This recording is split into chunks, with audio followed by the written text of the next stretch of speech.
Cuando mi propia hija me susurró, «Ya no te necesito, mamá», en el día más caro de mi vida, supe que había criado a un monstruo con mis propias manos. Suscríbete porque esta historia tiene una venganza que jamás olvidarás. Cuando mis familiares me dejaron sola en ese salón de bodas, rodeada de mesas vacías y facturas impagas, supe que era hora de descubrir quién era realmente. Pero antes de continuar, déjame explicarte cómo llegué hasta ese momento de humillación total. Mi nombre no importa. Lo que importa es que durante 52 años creí que ser madre significaba darlo todo, sacrificarlo todo, perdonarlo todo. Qué ingenua fui. Era el 15 de marzo cuando mi hija Sofía se acercó a mí después de la ceremonia. Yo estaba ahí parada, con mi vestido de madrina que había costado 3 sueldos, sonriendo como una tonta mientras los invitados felicitaban a los novios. Había gastado cada centavo de mis ahorros y pedido un préstamo de $47,000 para darle la boda perfecta que siempre soñó. El vestido de novia, $4,000. Las flores, $2,500. El banquete para 200 invitados, $25,000. La música, la decoración, la luna de miel que les regalé, otros 15,500. Todo salió de mi bolsillo, de mi crédito, de mi futuro. Y entonces ella se acercó. Mi pequeña Sofía, la niña a quien había dado todo desde que nació, se inclinó hacia mí con esa sonrisa que ahora sé que era falsa. Me abrazó suavemente y me susurró al oído esas palabras que se clavaron en mi corazón como dagas. «Ya no te necesito, mamá. Gracias por todo, pero ahora tengo una nueva familia». Después se fue. Así de simple. Tomó la mano de su esposo y se dirigió hacia la limusina que yo había pagado, mientras yo me quedaba ahí, paralizada, sintiendo cómo 200 pares de ojos me observaban con lástima. Pero en ese momento, algo dentro de mí se rompió, no mi corazón. Eso ya estaba hecho pedazos desde hacía tiempo. Lo que se rompió fueron las cadenas de la culpa, del sacrificio ciego, de la idea estúpida de que ser buena madre significaba ser un felpudo. Esa noche, sola en mi apartamento vacío, con las facturas de la boda esparcidas sobre mi mesa y mi cuenta bancaria en números rojos, tomé la decisión más importante de mi vida. Ya no iba a ser la madre sufrida. Ya no iba a ser la víctima. Ahora veo que los signos estuvieron ahí desde el principio, pero yo estaba tan ciega por mi amor incondicional que no quise verlos. Mi padre siempre decía que una mujer fuerte debe saber cuándo mostrar su fortaleza y cuándo guardarla para los momentos importantes. Si pudiera verme ahora, creo que entendería por qué tardé tanto en aplicar esa lección. Crecí en un barrio humilde de la ciudad, donde cada peso contaba y cada sueño tenía que esperar su turno. Mamá trabajaba doble turno en una fábrica textil y papá manejaba un taxi desde las 5 de la madrugada hasta medianoche. Nunca tuvimos lujos, pero teníamos algo que yo creía que era más valioso: una familia unida. O al menos eso pensaba. Desde los 8 años supe que quería ser diferente a mis padres. No mejor. Ellos eran buenas personas, sino diferente. Quería estudiar, tener una carrera, darle a mis futuros hijos todo lo que yo no había tenido. Era una niña soñadora que creía que el amor y el esfuerzo podían crear milagros. Estudié contabilidad trabajando por las noches en un restaurante.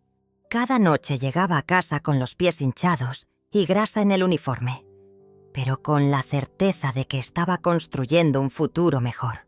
Me gradué con honores a los 23 años, conseguí un trabajo en una empresa mediana y por primera vez en mi vida tuve mi propio apartamento. Entonces conocí a Ricardo. Era encantador, ambicioso, con una sonrisa que podía derretir glaciares. Me cortejó durante 6 meses con flores baratas y promesas caras. Hablaba de construir una familia, de tener hijos exitosos, de darles todo lo que nosotros no habíamos tenido. Sus palabras eran música para mis oídos hambrientos de amor. Nos casamos un sábado lluvioso de octubre. Fue una ceremonia sencilla, pagada con mis ahorros. Él alegaba problemas temporales con su negocio. Debí haber visto la primera señal de alarma ahí, pero estaba tan enamorada que interpreté su falta de recursos como una prueba temporal del destino. Sofía llegó 2 años después. Recuerdo el momento exacto en que la vi por primera vez. Arrugadita, rojiza, gritando con una fuerza que me hizo reír entre lágrimas. En ese instante supe que haría cualquier cosa por esa pequeña criatura. Cualquier cosa. Ricardo desapareció cuando ella tenía 3 años.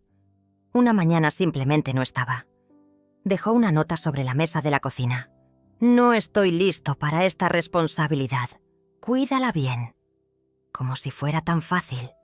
Como si 21 años de mi vida no significaran nada. Me quedé sola con una niña pequeña, una hipoteca y un corazón roto. Pero tenía algo que Ricardo nunca tuvo. Determinación. Trabajé doblemente duro. Tomé trabajos extras los fines de semana. Vendí todo lo que no era indispensable. Sofía nunca supo que hubo noches en que yo no cené para que ella pudiera tener leche y cereales.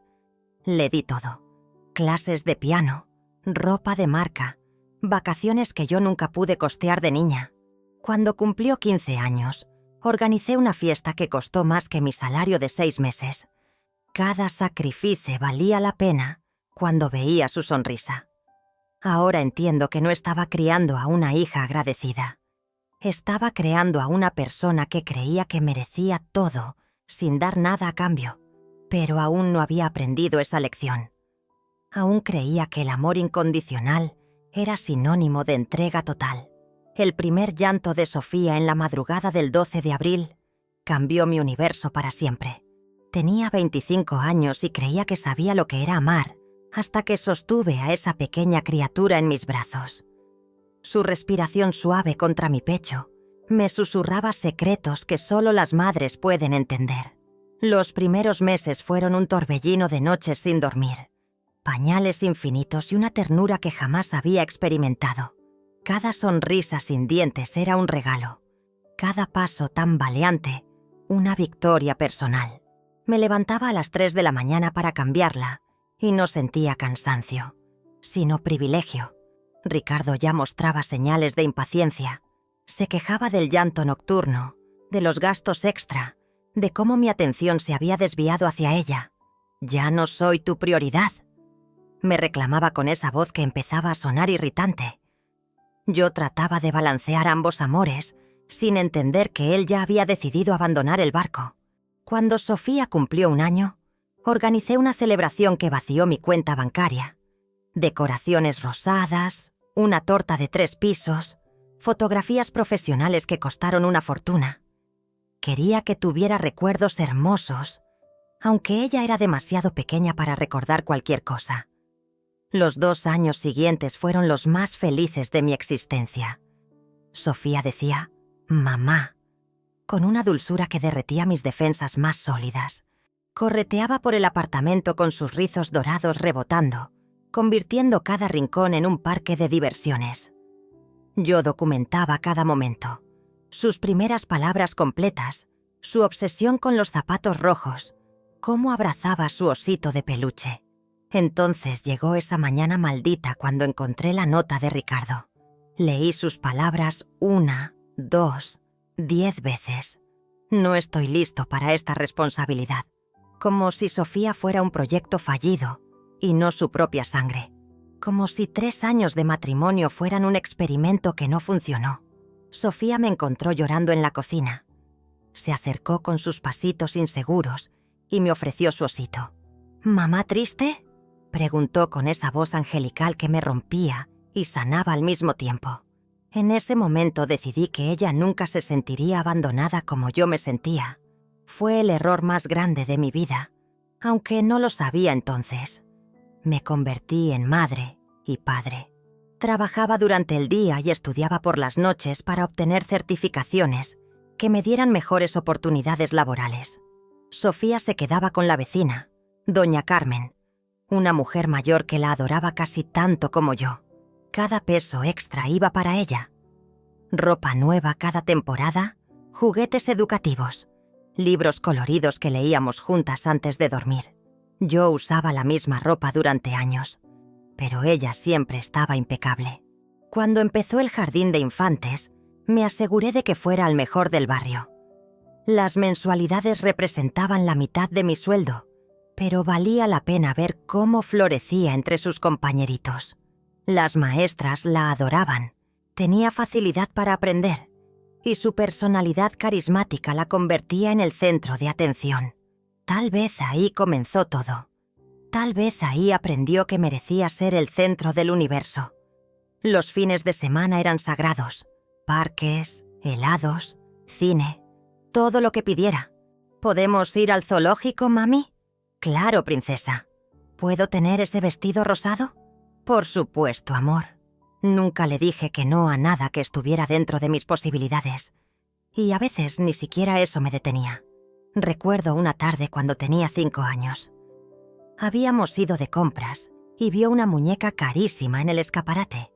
Sus ojos se iluminaron con esa luz especial que me hacía olvidar cualquier preocupación económica. ¿La quieres, corazón?, le pregunté, aunque sabía que significaría comer arroz con huevo durante 2 semanas. Sí, mami. Es la más linda del mundo. Esa noche, mientras ella jugaba feliz con su nueva muñeca, yo revisaba mis cuentas tratando de hacer milagros matemáticos. Pero su risa llenaba el apartamento y yo me sentía la madre más exitosa del planeta. No sabía que estaba alimentando un monstruo con sonrisa de ángel. Ahora veo que los signos estuvieron ahí desde el principio, pero yo estaba tan cegada por mi amor incondicional que los interpreté como simples travesuras de la infancia. ¡Qué equivocada estaba! Sofía tenía 7 años cuando empecé a notar comportamientos extraños. Al principio fueron pequeñas mentiras, insignificantes en apariencia. Maestra, mi mamá no pudo firmar mi tarea porque está enferma, decía, cuando yo estaba perfectamente bien, pero había olvidado revisar su mochila la noche anterior. La primera vez que la escuché mentir descaradamente fue durante una reunión de padres.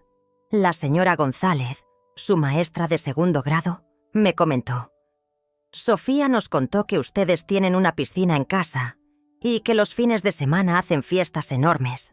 Me reí nerviosamente. Vivíamos en un apartamento de 2 habitaciones, sin balcón siquiera. Debe ser su imaginación, expliqué sintiéndome avergonzada. Ya sabe cómo son los niños con sus fantasías.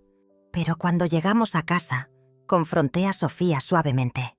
«Princesa, ¿por qué le dijiste a tu maestra que tenemos piscina?» Sus ojos se llenaron de lágrimas inmediatamente. «Es que todas mis amigas tienen casas grandes, mami. Yo solo quería que me vieran igual». Su labio inferior tembló de esa manera que siempre derretía mi corazón.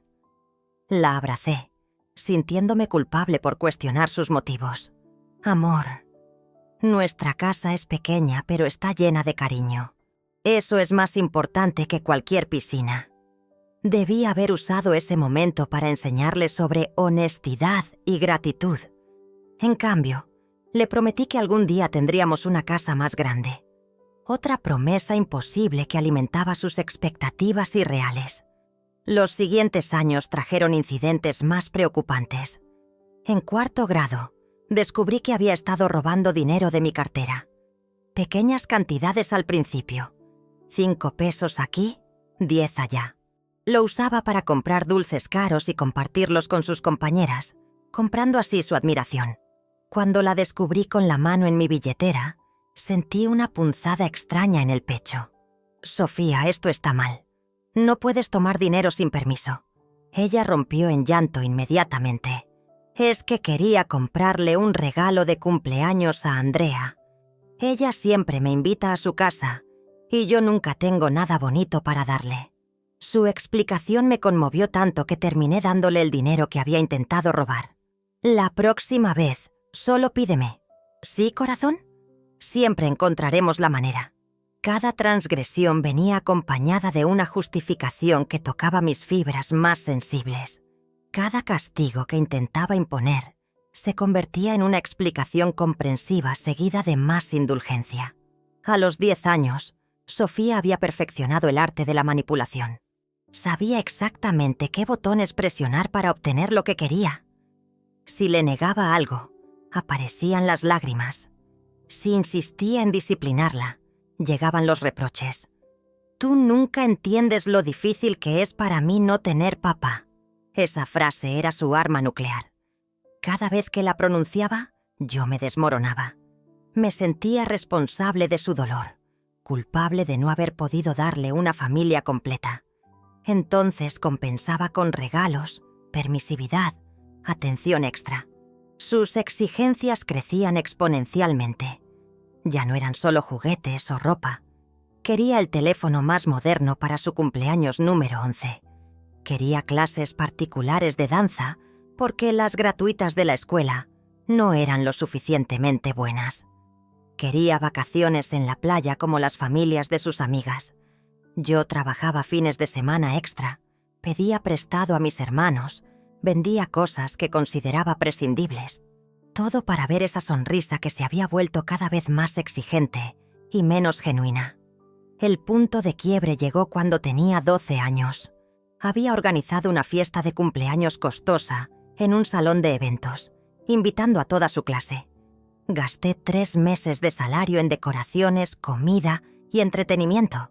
El día de la celebración, mientras los niños se divertían, escuché a Sofía hablando con una amiga. Mi mamá finalmente pudo pagar algo decente. Ya era hora, ¿no? Todas ustedes siempre tienen fiestas mejores que las mías. Sus palabras me golpearon como una bofetada fría. No había gratitud en su voz, solo una especie de alivio condescendiente, como si finalmente hubiera cumplido con un estándar mínimo esperado. Esa noche, después de limpiar el desastre de la fiesta, me senté en mi cama rodeada de facturas y me pregunté qué había hecho mal. Pero en lugar de buscar respuestas difíciles, me convencí de que era solo una etapa adolescente. Era más fácil justificar que enfrentar la realidad que había creado. Llegó el día en que el capricho de mi hija dejó de ser un capricho y se convirtió en una exigencia implacable. A sus 27 años, Sofía me llamó una tarde lluviosa con voz imperiosa. «Mamá, quiero una boda inolvidable. No acepto menos». Aquella frase rebotó en mi cabeza como un eco persistente. No era simplemente el festejo de una unión. Para ella representaba algo más, una prueba de estatus, una validación de lo que merecía. Durante semanas conviví con un nudo en el pecho. Cada vez que me recostaba, imaginaba un salón inmenso, lámparas de araña, mantel bordado con hilos de oro. Pensaba en la orquesta en vivo, el pastel de 5 pisos, la recepción bajo carpa iluminada. Y mientras mi mente volaba, mis cuentas bancarias temblaban de angustia. Un sábado por la mañana visité el salón de eventos más lujoso de la ciudad. El coordinador, un hombre enjuto con corbata roja, me mostró catálogos de flores exóticas, centros de mesa Swarovski y catering internacional. Cada hoja que hojeaba costaba más que mis ahorros. Cuando me dieron el presupuesto aproximado, sufrí un mareo. $47,000. Un número que parecía flotar en el aire. Inalcanzable. Regresé a casa con la factura doblada en el bolso. La observé sobre la mesa de la cocina, reflejada bajo la luz amarillenta. Pensé en mi madre y en mi padre, trabajando sin tregua, en aquel apartamento estrecho donde nacieron mis sueños más humildes. Ahora me enfrentaba a un sacrificio que jamás imaginé hacer. Hipotecar mi tranquilidad para darle a mi hija una fantasía. Durante noches enteras busqué opciones. Creí que solo existían 2 caminos: renunciar a la boda de sus sueños o aceptar un endeudamiento monstruoso. Había intentado tantas veces poner límites, pero al final siempre cedía ante su llanto estratégico y sus disculpas calculadas. ¿Cómo decirle no a quien yo misma había criado para que obtuviera siempre lo mejor? Busqué acompañamiento en mi hermana mayor. Le conté el presupuesto y mis dudas. Ella me aconsejó no comprometer mi estabilidad, pero yo ya había cruzado una línea. Para mí, el bienestar de Sofía era un valor supremo, más importante que cualquier seguridad económica. La acepté como salvadora de mi autoestima. Si ella era feliz, yo estaría justificada. Así, Firmé el contrato de préstamo con manos temblorosas. Me sentí vieja, débil, llevada por la inercia de un amor que había perdido el equilibrio. El banco me otorgó el crédito. Un papel oficial que pesaba en la carpeta, igual que una condena. Cuando salí de la sucursal, el aire fresco me golpeó la cara, pero no había alivio, sino un escalofrío de vértigo. Con el dinero en mi cuenta, coordiné cada detalle. Alquilé la limusina blanca, reservé el fotógrafo que trabajaba para la alta sociedad y contraté al chef que cocinaba para empresarios. Desplegué un ejército de proveedores, florerías, pastelerías, orquestas, iluminadores. Todo debía ser perfecto, porque para ella la perfección no era un lujo, sino su derecho. Mientras tanto, yo me convertía en un fantasma. Pasaba las mañanas en la oficina, redactando informes y balances, y las noches tratando de cuadrar los pagos del préstamo. Renuncié a las salidas con amigas, cambié mis citas médicas por llamadas con el coordinador de eventos y cancelé mis pequeñas ilusiones de viajar. Todo giraba en torno a la boda. Días antes de la ceremonia, mi cuerpo protestó. No dormía más de 4 horas. Tenía migrañas constantes y sentía un peso en el pecho que no me dejaba respirar. Miraba el estado de cuenta y el número subía. Me recordaba la deuda ineludible, pero una voz interna me instigaba a continuar. Tu esfuerzo vale la pena si ella sonríe. En la víspera, el salón embozado con cortinas de seda y centros florales enormes me dejó sin aliento. Allí caminé entre las mesas preparadas, revisando cada servilleta, probando el menú, ajustando el sonido de los auriculares. Me sentía tan fuera de lugar como si fuera una invitada extraña a mi propia tragedia. Y, sin embargo, ninguna duda me frenó. Ni los comentarios de vecinos que murmuraban sobre mis excesos, ni el llanto ahogado de mis cuentas al borde de la quiebra. En mi mente resonaba aquel «no acepto menos», pronunciado con arrogancia. Y decidí ceder, porque en mis 23 años de sacrificios había olvidado el valor de mi propio bienestar. Convertí mi nombre en un balance de banco, mi dignidad en un préstamo de $47,000. Jamás imaginé que ese dinero sería el ancla que me hundiría. Los meses de preparativos se convirtieron en una pesadilla disfrazada de felicidad familiar. Sofía había decidido que yo era su asistente personal, no su madre. Cada conversación comenzaba con órdenes. Necesito que cambies el color de las invitaciones. El menú no me convence. Busca otro catering. Estas flores están horribles. Consigue algo más elegante. Jamás un por favor. Jamás un gracias, mamá. Solo exigencias pronunciadas con la naturalidad de quien ordena a un empleado. Un martes por la tarde llegué a casa después de haber recorrido 6 floristerías, buscando peonías rosas específicas que ella había visto en una revista. Tenía los pies hinchados y la garganta seca. Al mostrarle las muestras, frunció el ceño con desprecio. Esto no es lo que pedí. Necesito exactamente el tono que te mostré en la fotografía. ¿Es tan difícil entender? Sus palabras me atravesaron como alfileres. Hija, he visitado todos los viveros de la ciudad. Esta es la variedad más parecida que existe. Entonces no has buscado lo suficiente. Mañana seguirás intentando. Me quedé inmóvil, sosteniendo las flores que había conseguido después de 4 horas de búsqueda. En sus ojos no había gratitud, sino fastidio. Como si mi esfuerzo fuera insuficiente, mediocre, decepcionante. Las pruebas del vestido fueron aún peores. Me convertí en su chofer personal, llevándola a boutiques exclusivas donde los precios me producían vértigo. Esperaba horas en salones perfumados mientras ella se probaba diseños que costaban más que mi sueldo anual. «Este no me queda bien en la cintura», anunciaba saliendo del probador. «Busquemos otro lugar». Así recorrimos 12 tiendas en 2 semanas. Cada vez que encontraba algo hermoso, ella descubría algún defecto invisible. El corte no era moderno, la tela parecía barata, el diseñador no era suficientemente reconocido. Sus estándares crecían proporcionalmente a mi agotamiento. Finalmente eligió un vestido importado de París. $4.000 que añadí a mi lista de gastos, sin pestañear.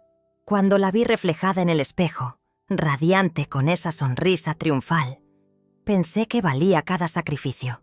¡Qué ciega estaba!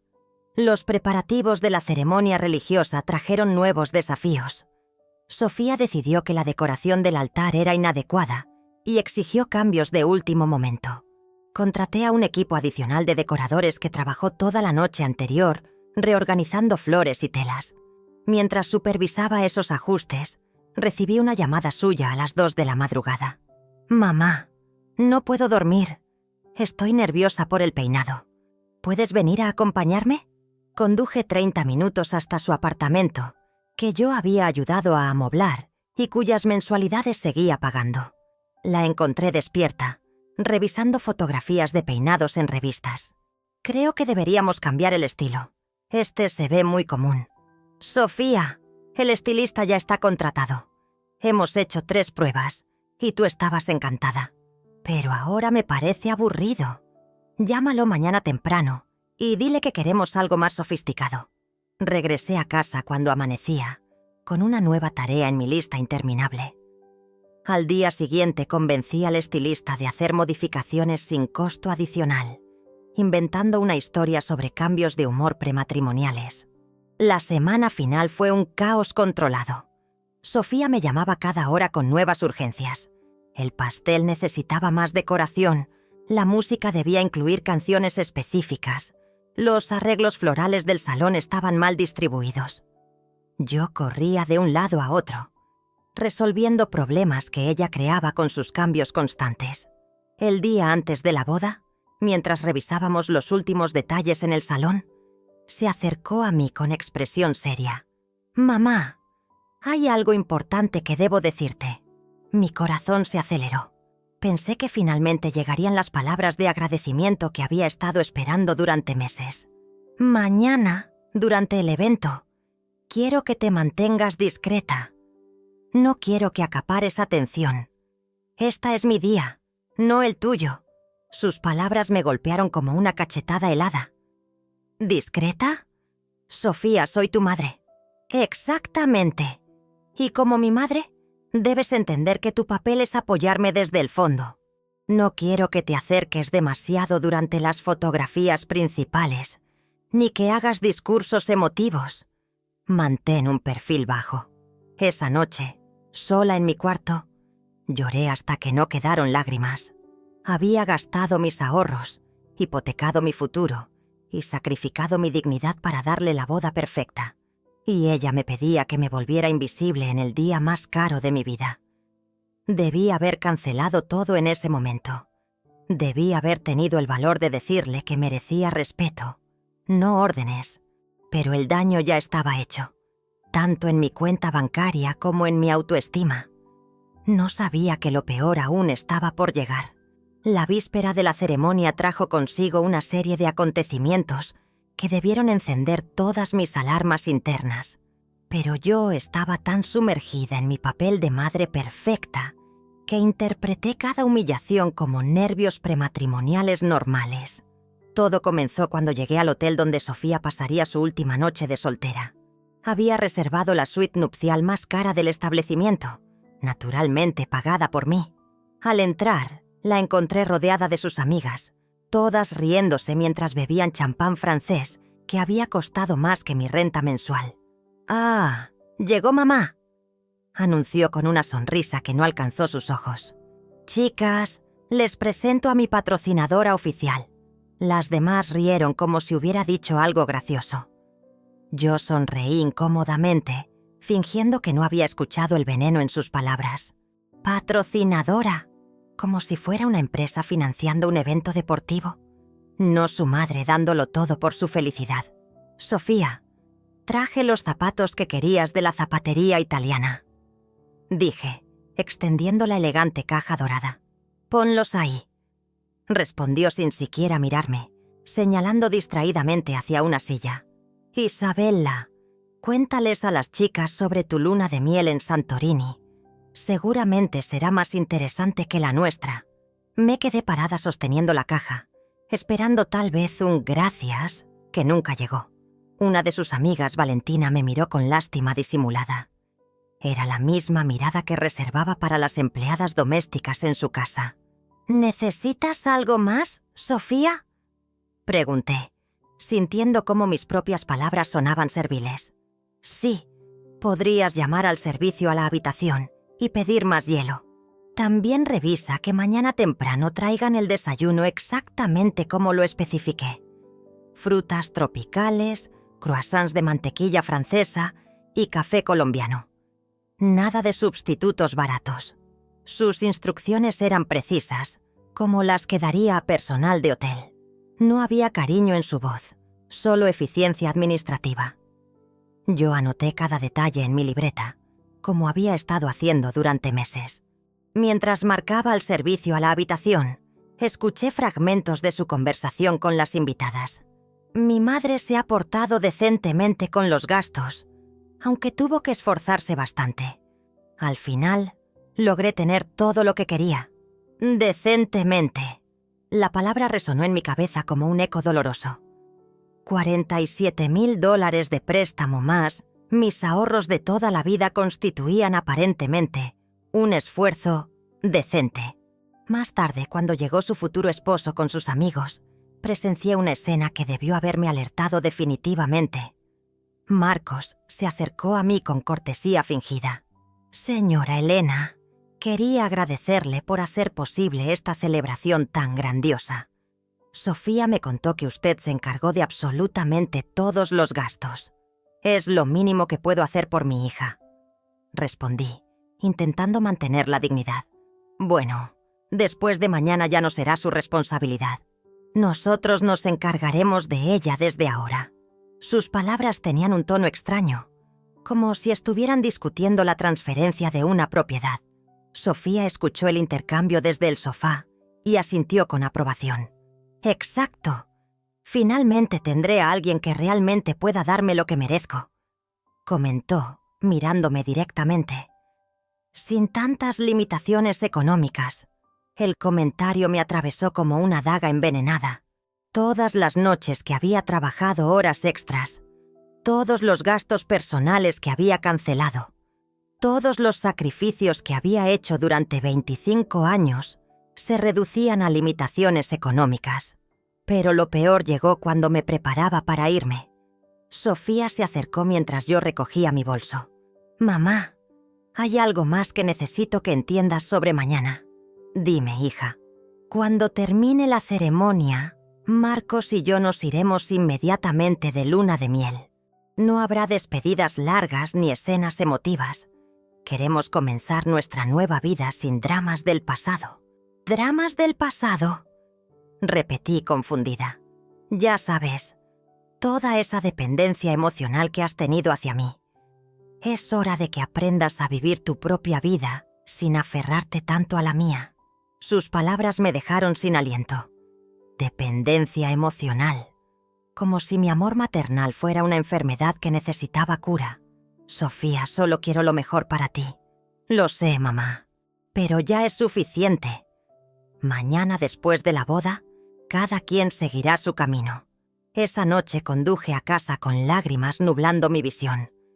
En el semáforo, mientras esperaba que cambiara la luz, me miré en el espejo retrovisor. Vi a una mujer de 52 años que había perdido su identidad en el proceso de crear a otra persona. Una madre que había sido tan generosa que había olvidado valorarse a sí misma. Todas las señales estaban ahí. Su desprecio, su ingratitud, su frialdad calculada. Pero yo seguía aferrada a la esperanza de que el día de su boda despertaría en ella algo de cariño genuino. Qué ingenua fui al creer que el amor de una madre podía cambiar el corazón de una hija que ya había decidido descartarme. Al día siguiente desperté con un presentimiento terrible que decidí ignorar. El día de la ceremonia amaneció perfecto, como si el universo hubiera decidido burlarse de mi tragedia personal, con un cielo despejado y una brisa suave. Me levanté a las 5 de la mañana, no por emoción, sino por la ansiedad que había carcomido mi sueño durante semanas. Mi vestido de madrina colgaba del armario como un testigo silencioso de mi sacrificio. Azul marino, elegante pero discreto, tal como Sofía había especificado. No quiero que compitas conmigo. Había sido su instrucción.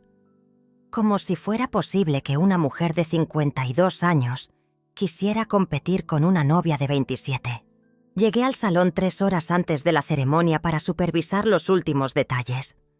Los decoradores terminaban de ajustar las cortinas de seda blanca, mientras los floristas distribuían las peonías rosas que finalmente había conseguido en un vivero especializado a 2 horas de la ciudad. Todo lucía espectacular.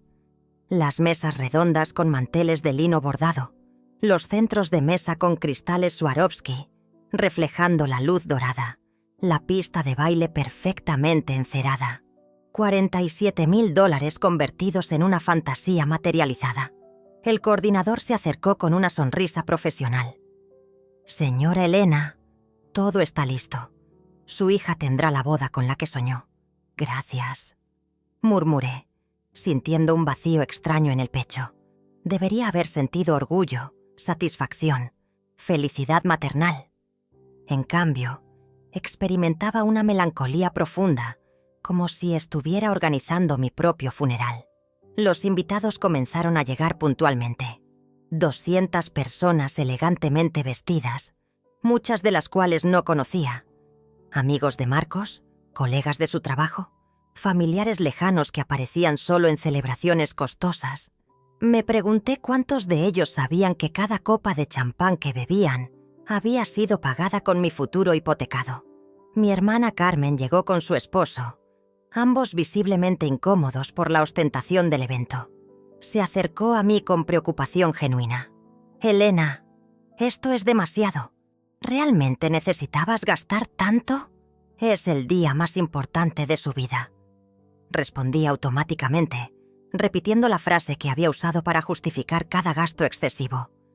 «¿Y qué hay del día más importante de tu vida? ¿Cuándo será ese?». Su pregunta me golpeó inesperadamente. No tenía respuesta porque hacía décadas que había dejado de considerar mis propios días importantes. Sofía llegó en la limusina blanca que había alquilado, radiante en su vestido de $4,000. Cuando bajó del vehículo, todos los fotógrafos se abalanzaron para capturar su entrada triunfal. Parecía una estrella de cine, no mi hija. Durante la ceremonia religiosa, me senté en la primera fila como correspondía, pero me sentía como una espectadora extraña.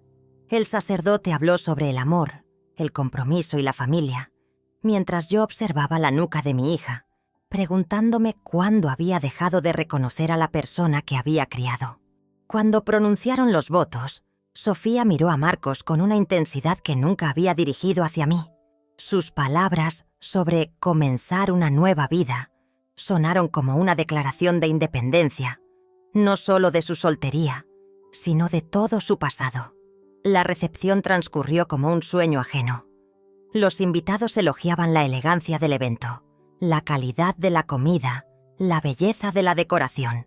Cada cumplido se sentía como una bofetada dolorosa. Estaban admirando mi ruina financiera disfrazada de celebración. Durante la cena, el padre de Marcos se acercó a mi mesa. «Señora Elena, debo felicitarla. Esta boda superó nuestras expectativas más altas. Se nota que no escatimó en gastos».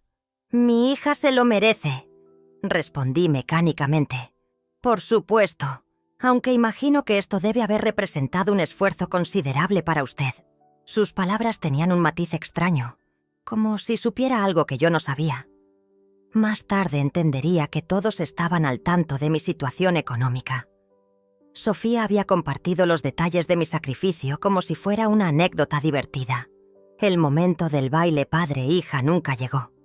En su lugar, Sofía bailó exclusivamente con Marcos, como si hubiera decidido borrar simbólicamente toda conexión con su historia familiar. Cuando finalmente se acercó a mí, ya entrada la noche, lo hizo con esa sonrisa que había aprendido a temer. Era la sonrisa que precedía a sus momentos más crueles. «Mamá, ven, quiero hablarte en privado». Me llevó hacia un rincón del salón, lejos del bullicio de la fiesta. Mi corazón latía con esperanza tonta. Tal vez finalmente llegarían las palabras de gratitud que había estado esperando. Se inclinó hacia mí, como si fuera a darme un abrazo maternal. Su perfume caro me envolvió mientras sus labios se acercaban a mi oído. «Ya no te necesito, mamá», susurró con una frialdad que me heló la sangre. «Gracias por todo, pero ahora tengo una nueva familia». Después se enderezó. Me miró directamente a los ojos con una sonrisa que no llegaba a esconder su desprecio, y se alejó para siempre. Me quedé paralizada en ese rincón, rodeada de 200 invitados que celebraban mi propio desecho. El salón continuó girando a mi alrededor, pero yo había dejado de existir en el mundo de mi hija. Esa fue la noche en que nació una mujer completamente diferente. Los días siguientes a la boda fueron un descenso al infierno personal que jamás imaginé posible. Desperté el lunes con una resaca emocional devastadora. No por el alcohol. Apenas había probado una copa durante toda la ceremonia, sino por la realidad aplastante de lo que había perdido. Mi dignidad, mi estabilidad económica y, más doloroso aún, la ilusión de que había criado a una hija agradecida. Mi apartamento, que antes era mi refugio, se había transformado en un mausoleo de recuerdos tóxicos. Cada superficie estaba cubierta con facturas de la boda, recibos del catering, comprobantes del alquiler del salón, tickets de la floristería, números rojos que gritaban mi estupidez desde cada papel arrugado. El teléfono sonó insistentemente durante la primera semana. No eran llamadas de Sofía preguntando cómo estaba. Esa esperanza murió el primer día. Eran cobradores del banco, coordinadores de eventos reclamando pagos pendientes, proveedores exigiendo el saldo de servicios adicionales que ella había solicitado sin consultarme. «Señora Elena, necesitamos regularizar el pago de las modificaciones de último momento en el menú», me informó la gerente del catering con voz impaciente. Su hija agregó el servicio de barra libre premium y canapés internacionales. Son $1,200 adicionales. $1,200 que no tenía. $1,200 que Sofía había autorizado sin informarme, sabiendo perfectamente que yo tendría que hacerme responsable. Mi hermana Carmen visitó mi apartamento una tarde y encontró el desastre en que se había convertido mi vida. Facturas sin pagar esparcidas sobre la mesa del comedor. Mi cuenta bancaria en números rojos proyectada en la pantalla de la computadora. Yo sentada en pijama a las 3 de la tarde, sin haber comido nada sólido en días. «Elena, esto no puede continuar. Tienes que reaccionar». ¿Reaccionar a qué? ¿A que gasté los ahorros de toda mi vida en una hija que me desechó como basura? ¿A que tengo una deuda que no podré pagar hasta que me muera? Carmen se sentó a mi lado, apartando papeles para hacer espacio. «Tienes que buscar ayuda legal. Esto es abuso financiero». ¿Abuso? Yo firmé todos los contratos voluntariamente. Yo autoricé cada gasto. Fui yo quien decidió hipotecar mi futuro por una fantasía. Las noches se volvieron interminables. Me acostaba a las 10 y permanecía despierta hasta el amanecer, reproduciendo mentalmente cada momento de la boda, cada señal que había ignorado, cada oportunidad desperdiciada de poner límites. Mi mente se había convertido en una máquina de tortura que reproducía en bucle mi propia humillación. El viernes de esa primera semana, decidí llamar a Sofía. Necesitaba escuchar su voz, tal vez una disculpa, quizás una explicación que me ayudara a entender su crueldad. El teléfono sonó 5 veces antes de que contestara. «Mamá, estoy ocupada. Marcos y yo estamos organizando el apartamento». «Sofía, necesito hablar contigo sobre lo que dijiste en la boda». «¿Qué dije?» «Ah, sí, mamá, fue el día más estresante de mi vida. Si dije algo que te molestó, no lo tomé en serio. Ya sabes cómo soy cuando estoy nerviosa».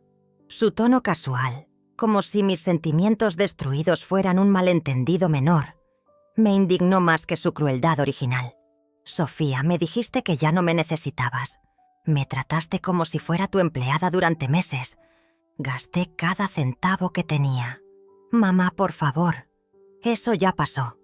Ahora estoy casada y tengo otras prioridades. No puedo seguir siendo tu proyecto de vida. La línea se cortó. Ella había colgado. Esa llamada marcó el final de mi fase depresiva y el comienzo de algo mucho más peligroso. La rabia pura. Durante las siguientes semanas, mi dolor se transformó en una furia fría y calculadora. Comencé a repasar cada detalle de los últimos años, cada manipulación, cada mentira, cada momento en que había permitido que me pisoteara. Pero esta vez no lo hacía para torturarme, sino para entender el patrón. Sofía no había actuado impulsivamente. Sus acciones habían sido deliberadas, calculadas, ejecutadas con la precisión de alguien que había estudiado mis debilidades y las había explotado sistemáticamente. Una tarde, mientras organizaba los documentos financieros para una cita con un asesor de deudas, encontré algo que me heló la sangre. Entre los papeles de la boda había una conversación impresa de WhatsApp. Aparentemente, Sofía la había dejado caer sin darse cuenta. Era un chat grupal con sus amigas, fechado 2 días antes de la ceremonia. Chicas, no pueden creer lo fácil que ha sido manipular a mi mamá para que pague todo esto. ¿En serio gastó tanto dinero? $47,000, plus sus ahorros. La pobre se endeudó hasta el cuello por darme la boda perfecta. ¿Y después qué vas a hacer? Obviamente cortar contacto. Ya cumplió su función. Marcos tiene mejor posición económica. Ya no necesito sus límites financieros.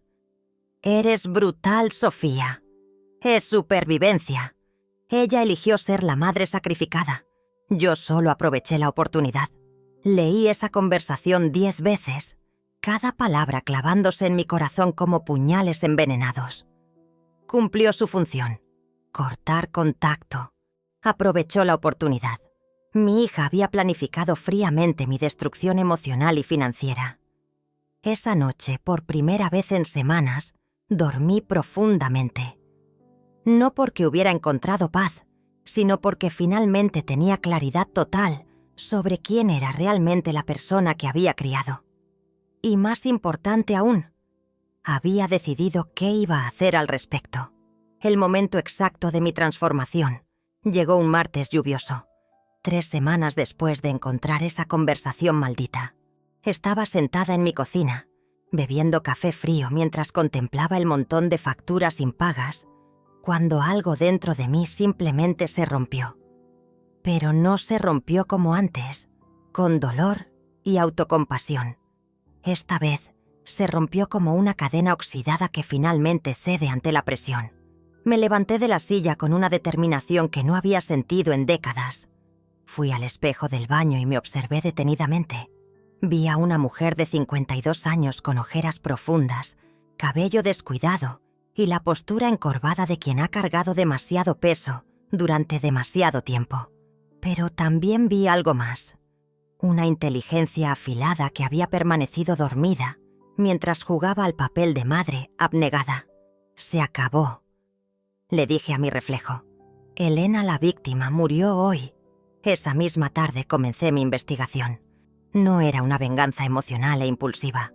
Era una operación quirúrgica diseñada por una mujer que finalmente había decidido usar su cerebro en lugar de su corazón. Primero, analicé meticulosamente las finanzas de Sofía y Marcos.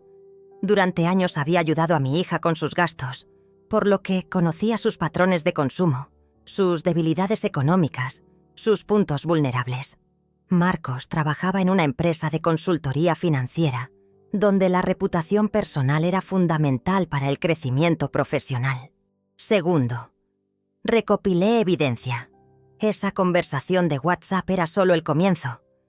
Revisé años de intercambios de mensajes, correos electrónicos donde ella me manipulaba con lágrimas falsas, grabaciones de audio donde claramente me mentía sobre sus gastos. Había documentado sin saberlo cada una de sus traiciones. Tercero, identifiqué sus relaciones sociales. Sofía había construido cuidadosamente una imagen de hija amorosa frente a sus suegros, sus colegas, sus amistades influyentes. Su reputación social se basaba en la mentira de ser una persona bondadosa y considerada. Esa sería su debilidad más grande.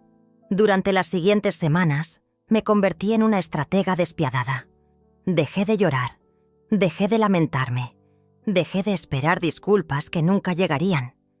En cambio, canalicé toda mi energía en planificar su caída. Contacté a un abogado especializado en derecho familiar. Le mostré toda la evidencia.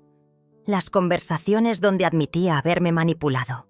Los comprobantes de gastos que había autorizado sin consultarme. Las pruebas de su frialdad calculada. Señora Elena, esto constituye abuso financiero y emocional. Podemos iniciar acciones legales. No quiero acciones legales. Respondí con una calma que me sorprendió. Quiero algo más efectivo. También busqué ayuda psicológica, no para sanar mi dolor. Ese sería un proceso largo, sino para entender las tácticas de manipulación que había sufrido. La doctora Martínez me explicó conceptos como luz de gas, chantaje emocional y explotación financiera de padres vulnerables. Su hija exhibe patrones claros de personalidad manipuladora, me explicó durante una sesión.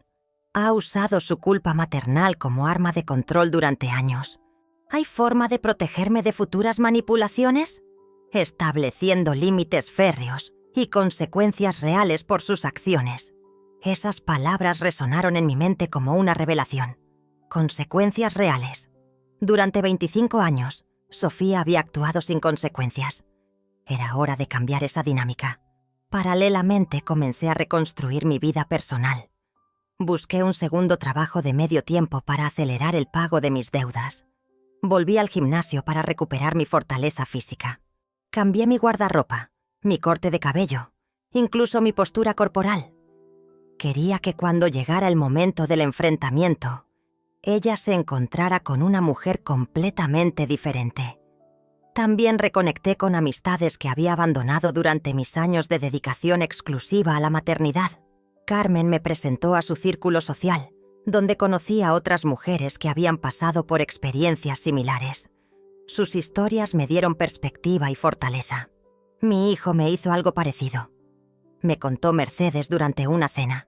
Pero cuando finalmente puse límites firmes, cambió su actitud completamente. Los hijos manipuladores solo respetan a padres que no se dejan manipular. El momento decisivo llegó cuando Sofía me llamó después de 6 semanas de silencio total. Su voz sonaba dulce, casi infantil, como cuando era pequeña y quería algo específico. «Hola, mamá. Te he extrañado mucho». «¿Qué necesitas, Sofía?» Mi tono frío la desconcertó. Había esperado encontrar a la misma mujer quebrada que había dejado llorando en la boda. «¿Por qué hablas así? Solo quería saber cómo estás». «Estoy perfectamente. ¿Hay algo específico que quieras?» Hubo una pausa larga. Podía escucharla recalculando su estrategia. «Bueno, la verdad es que Marcos y yo estamos pensando en comprar un apartamento más grande. Necesitaríamos un aval para el préstamo hipotecario. Como tú tienes buen historial crediticio». Ahí estaba. Después de destruirme emocional y financieramente, tenía la audacia de pedirme que arriesgara mi solvencia crediticia por sus ambiciones inmobiliarias. «No», respondí sin vacilación. «¿Cómo que no? Mamá, solo es una formalidad. Nosotros pagaremos todo». «He dicho que no, Sofía. Y esta conversación ha terminado». Colgué el teléfono con una sensación de poder que no había experimentado en décadas. Esa noche finalicé los preparativos para mi plan maestro. Era hora de que Sofía conociera a la mujer en que se había transformado su víctima. Mi plan requería paciencia, precisión y una frialdad emocional que jamás pensé que poseía. Durante las siguientes 8 semanas, me convertí en una arquitecta de la justicia, diseñando meticulosamente cada movimiento como si fuera una partida de ajedrez, donde yo finalmente controlaba todas las piezas. La primera fase consistió en documentar absolutamente todo. Contraté a un investigador privado llamado Roberto Méndez, un hombre discreto que se especializaba en casos de fraude familiar. Le entregué toda la información que había recopilado sobre los gastos de la boda, las conversaciones manipuladoras y los patrones de comportamiento de Sofía. «Señora Elena, su hija ha cometido varios delitos financieros». me informó durante nuestra segunda reunión. Autorizar gastos adicionales sin su consentimiento constituye fraude. Además, tenemos evidencia clara de manipulación psicológica con fines económicos. ¿Qué consecuencias legales podría enfrentar? Dependiendo de cómo presentemos el caso, desde restitución económica hasta cargos penales por estafa familiar. Pero yo no quería destruirla legalmente.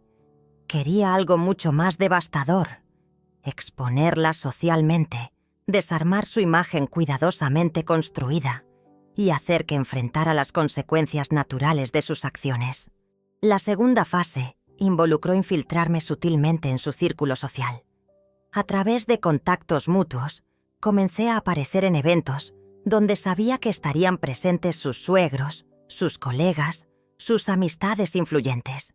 No como la madre necesitada y suplicante que había sido, sino como una mujer elegante, segura de sí misma, que gradualmente sembraba dudas sobre la verdadera personalidad de mi hija. En una reunión benéfica donde sabía que estaría la madre de Marcos, me acerqué a ella con una sonrisa cálida. «Señora Patricia, qué gusto verla. ¿Cómo están los recién casados? Elena, querida, se ven muy felices. Aunque Sofía mencionó que han tenido algunos gastos inesperados instalándose en su nueva vida». «Ah, sí. Mi hija siempre ha tenido gustos refinados. Desde pequeña le encantaba lo mejor de todo, sin importar el costo». Patricia captó inmediatamente el matiz en mis palabras. ¿Gustos costosos? Digamos que aprendió desde muy joven que siempre habría alguien dispuesto a pagar por sus caprichos. Pero supongo que ahora que está casada, tendrá que ajustarse a un presupuesto más realista. Planté la semilla de duda sin decir nada explícitamente negativo. Patricia se fue de esa conversación preguntándose qué tipo de expectativas financieras podría tener su nueva nuera. La tercera fase fue la más delicada: hacer que Sofía revelara su verdadera naturaleza sin mi intervención directa. Para esto, necesitaba crear situaciones donde su máscara de bondad se resquebrajara naturalmente. Organicé una reunión familiar aparentemente inocente. Invité a mis hermanos, a algunos primos lejanos y, por supuesto, a Sofía y Marcos. El pretexto era celebrar el cumpleaños de mi hermana Carmen, pero mi verdadero objetivo era exponer las inconsistencias en las historias que Sofía había estado contando sobre nuestra relación. Durante la cena, dirigí hábilmente la conversación hacia temas que sabía que la incomodarían. «Carmen, ¿recuerdas cuando Sofía era pequeña y siempre insistía en tener exactamente lo mismo que sus compañeras de clase, sin importar si podíamos permitírnoslo?» Carmen, que conocía mi plan, siguió la narrativa perfectamente. «Por supuesto. Elena siempre se las arreglaba para darle todo lo que pedía, incluso cuando significaba sacrificar sus propias necesidades». Marcos me miró con interés renovado. ¿Sacrificar sus necesidades? Bueno, ya saben cómo somos las madres, respondí con una sonrisa melancólica. Siempre ponemos a nuestros hijos primero, incluso cuando quizás deberíamos enseñarles el valor de ganarse las cosas por sí mismos. Sofía se tensó visiblemente. Podía ver cómo su mente calculaba si debía intervenir o mantener silencio. «Mamá siempre exagera», dijo finalmente, con una risa forzada. «Nunca le pedí nada extraordinario». «¿No? ¿Y qué hay de tu boda, querida? $47,000 más. Mis ahorros no me parece exactamente modesto». El silencio que siguió fue ensordecedor. Marcos casi se atraganta con su bebida. Los demás familiares intercambiaron miradas de sorpresa.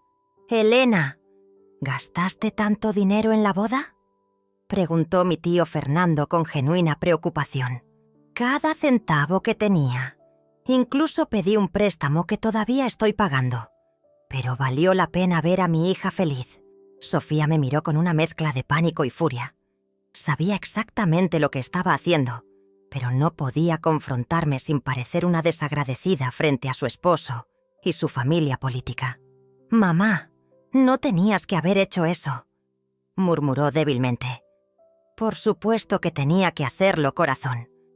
Después de todo, como me dijiste el día de tu boda, Era mi responsabilidad darte todo lo que necesitaras antes de que ya no me necesitaras más.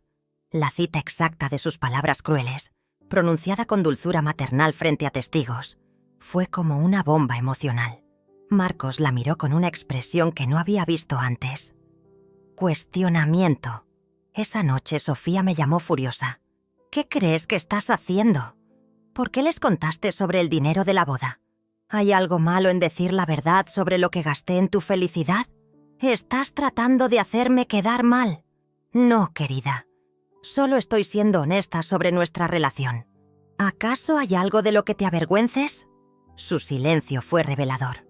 Por primera vez, Sofía se enfrentaba a las consecuencias de sus acciones, sin poder manipular la narrativa. El plan estaba funcionando perfectamente. Había logrado plantar dudas en su círculo íntimo sin parecer vengativa o maliciosa. Simplemente había permitido que la verdad emergiera naturalmente. Ahora llegaba la fase final. El enfrentamiento directo donde finalmente recuperaría mi poder y mi dignidad. Convocarlos a todos en el elegante salón de mi nuevo apartamento fue mi primer acto de empoderamiento revelador. Antes de la boda, aquel espacio apenas existía en mis sueños. Hoy, luce muebles minimalistas, luz natural abundante y un pequeño escritorio donde reposan mis logros financieros, fruto de un plan que ninguno de ellos alcanzó a imaginar. La lista incluía Sofía y Marcos, la señora Patricia, suegra, mi hermana Carmen, el abogado de la Vega y 2 testigos de mi confianza. Llegaron con esa mezcla de cortesía forzada y curiosidad disimulada. Saludé a cada uno con firmeza, sin esbozar la sumisión de antaño. Mi voz sonó clara. Gracias por asistir. Hoy hallaréis explicaciones para mis actos y conoceréis la verdadera dimensión de lo que creíais un simple capricho de madre. El abogado abrió un maletín de piel y presentó un volumen grueso de carpetas. Eran evidencias, facturas de $47,000, capturas de los chats donde Sofía celebraba su manipulación y extractos bancarios probatorios. Cada hoja pesaba sobre sus conciencias con el peso de una confesión irrefutable. «Aquí está el contrato de préstamo», continué. «Firmé con mi nombre, mi firma y mi responsabilidad. Lo asumí pensando que defendía a mi hija, pero ahora entiendo que defenderé mis propios derechos». Sofía palideció. Marcos tensó la mandíbula y Patricia desvió la mirada. Mi hermana sonrió con ese orgullo cómplice que desdeña a los cobardes. El silencio se espesó como una barrera impenetrable. «He preparado un acuerdo de restitución», dijo el abogado. «Incluye la devolución total de lo invertido, con intereses, más una compensación por daño moral, calculada conforme a los estándares judiciales. De no firmar ustedes, iniciaremos la demanda por abuso financiero y estafa familiar». El murmullo nervioso se extendió. Patricia tanteó su cartera. Marcos tragó saliva con esfuerzo. Sofía sostuvo mis ojos sin hallar réplica. Durante años pronunció: «Mamá, no acepto menos», con arrogancia. Ahora su arrogancia se desvanecía. «No busco enemistarme», declaré, «pero tampoco permitiré que infravaloren mi sacrificio.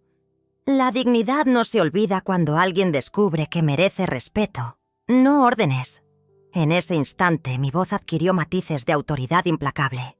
Sin levantar el tono, dominé el ambiente y dejé caer la sentencia. Tienen 24 horas para firmar este documento. Mañana mismo presentaré la copia en el juzgado. Marcos intentó disculparse. Sus palabras tropezaron entre el remordimiento y la sorpresa. «Elena, no sabíamos que comprendías todo hasta este extremo. Fue un malentendido. ¿No podríamos resolverlo de otra manera?», respondí con gentileza afilada. «Lo resolví. Hoy elaboré este escrito. Mañana lo validaré. No habrá más malentendidos». Patricia balbuceó una promesa de ayuda a su nuera. Apenas consolación para mi corazón herido. Sofía permaneció inmóvil, como presa de sus propios actos, enfrentada al resultado de su crueldad calculada. La reunión terminó sin abrazos ni reproches. El abogado recogió los papeles y se despidió con una inclinación respetuosa. Los demás salieron en silencio, conscientes de que la mujer vulnerable de la boda había sido reemplazada por otra, más fuerte y libre. Al cerrar la puerta sentí una descarga eléctrica de alivio. Respiré profundo y recorrí mi hogar moderno con paso firme. Había recuperado mi nombre, mis finanzas y mi autoestima. El vacío sentimental seguía ahí, pero era un espacio limpio, una página en blanco para escribir mi propio relato. Semanas después, conseguí el reembolso completo más intereses. Transferí el total a mi cuenta, liquidé la deuda bancaria y celebré la última factura elegida por mí, no por obligación. Esa noche brindé sola, con una copa de vino espumoso que compré con billetes ganados por mi trabajo incansable. La reconstrucción de mi vida fue un proceso apasionante. Inicié clases de cerámica y pintura, descubrí que tengo talento para el modelado y mezclé colores con la misma paciencia que dediqué a elaborar mi venganza. Recuperé amistades desconocidas, emprendí un pequeño negocio de asesoría contable para mujeres explotadas financieramente y por primera vez en décadas sentí que el futuro me pertenecía. Un mes más tarde, asistí a una exposición de arte donde mis piezas se exhibían en una galería local. Entre el público se encontraba Sofía, radiante con su esposo. Al terminar mi presentación, ella me buscó en la multitud. Me encontraba junto a mis fotografías del proceso creativo, reflejando mi evolución. Al verme, titubeó. Se acercó, intentó hablarme, pero sus palabras quedaron en silencio ante mi serenidad. Solo dije, con voz suave pero firme, «Mira lo que logré sin tu ayuda». Le ofrecí una de mis pequeñas esculturas. Un vaso roto reconstruido con hilos dorados, símbolo de la kintsugi japonesa. Representaba mi yo reparado, más valioso en sus grietas. Ella sonrió, con un dejo de admiración y culpa.